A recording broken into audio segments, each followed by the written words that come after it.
Learning can get dull, right? It can become passionless. There could be times where in the learning you're like, what are we learning again, and why are we learning it again? And even though you might have an answer to those questions, it still feels like there's no fire in the learning. And the question that I have for today is, what do learners need cultivated to learn with fire? Part of curricula quote of the day here, and we are in Goldie Muhammad's Cultivating Genius. This is a really good book. I really recommend it for anyone who claims to be a curriculum writer, a teacher. And we are taking a look at certain quotes in this text so that we might be able to learn with fire, right? We might be able to write curricula with fire. So what do learners need cultivated in order to learn with fire? Let's take a look at this quote, and I'll read it and then we'll break it down, taking a look at a few definitions and landing in a few different spots in order to have a little bit of depth of discussion. I'll read it. As long as oppression is present in the world, young people need pedagogy that nurtures criticality. There's a few words in here that I think that we might need a definition for, that I'll provide a definition for, and then provide a little bit of context for this quote, so that we might be able to apply it into classrooms today.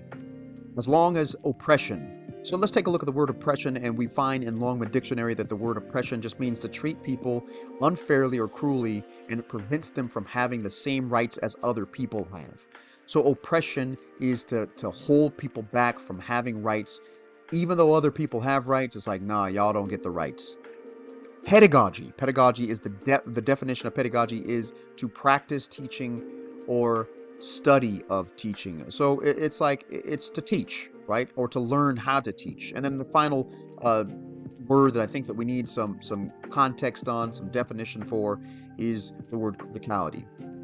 The first mention of the word criticality that I know, or something like it, is in Paulo Freire's classic text, The Pedagogy of the Oppressed, and this simply means that it is a challenging of power with the use of the mind. You're critical of powers that be and how they construct themselves as powers and their influence on the life of those who are quote unquote powerless. So the quote, as long as oppression is present, and unfortunately this is a fact in the world that we live in. I don't know of any time where there was never oppression. I don't know of any society where there's no oppression that takes place in some way or another, macro oppression or micro oppression. Oppression is a part of the human condition. People enjoy oppressing other people. People get, or at least they perceive that they get much out of oppressing other people.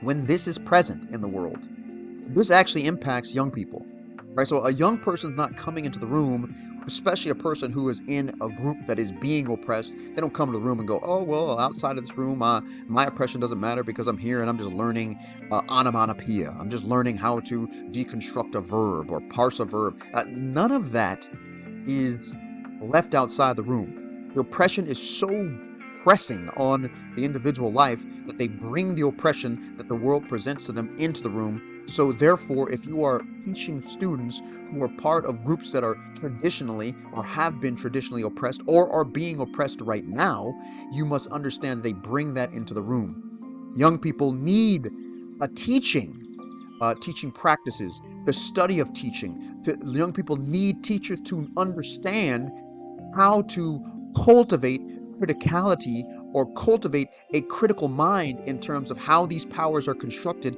and impose themselves onto people who are so-called powerless.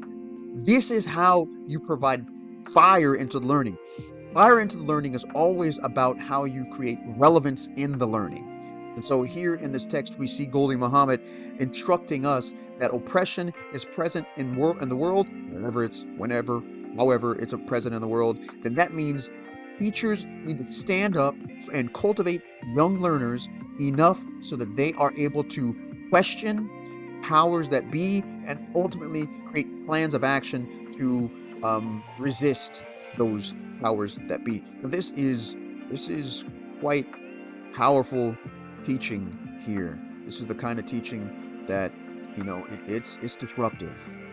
It's disruptive. And if you've gotten into teaching and thinking that there's never any disruption that takes place in teaching, you're wrong. Teaching is a disruptive act, and it requires, especially if you are teaching students who are in traditionally oppressed groups, then it's important that you nurture their minds, their hearts, and you provide with them the frameworks for thinking critically about the powers that are in place and give them, as Goldie Mohammed says, the identity of an individual who is capable and powerful enough to move beyond those oppressive structures or at least confront them in some way or another. Well, so that's it. That's all I got for today.